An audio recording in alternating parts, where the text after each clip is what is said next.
Attention mga SSS pensioners, ang inyo pong December 2025 13th month pay schedule ng releasing.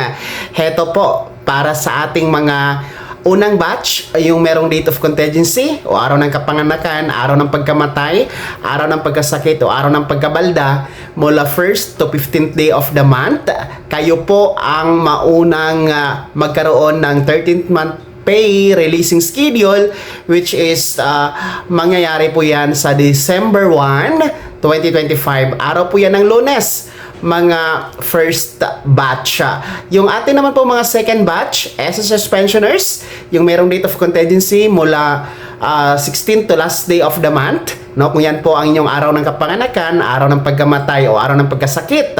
Ang inyo naman pong December 13th month pay releasing schedule ay magaganap po sa December 4, 2025, no? And kasabay nyo din po ang mga nakalamsam o naka-pension advance na 18 months, no? December 4 na schedule po ang para sa inyo. Ito po ay base, no, sa inilabas na circular ni SSS, yung circular number 2022-030. At yan nga po ang sinusunod since 2022 hanggang last year, mga kablogs. Pero antabayanan po natin, baka naman po mayroon pong bagong guidelines, magkakaroon ng revision itong circular 2022-030, no? Antabayanan natin yan kasi i-anunsyo naman po yan ni SSS kung meron pong pagbabago sa schedule.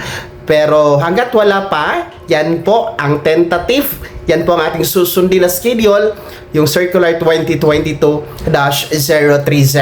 So ulitin ko, mga first batch SSS pensioners, aasahan nyo po ngayong December 1, 2025, araw po yan ng Lunes ang inyong 13th month releasing schedule. Samantalang ang ating mga second batch at mga nakalamsam o 18 months advance pension ay aasahan po sa darating na December 4, 2025, araw po yan ng Huwebes. Kaya congratulations at God bless po sa mga pensionado ni SSS at sa inyong lahat mga kablogs.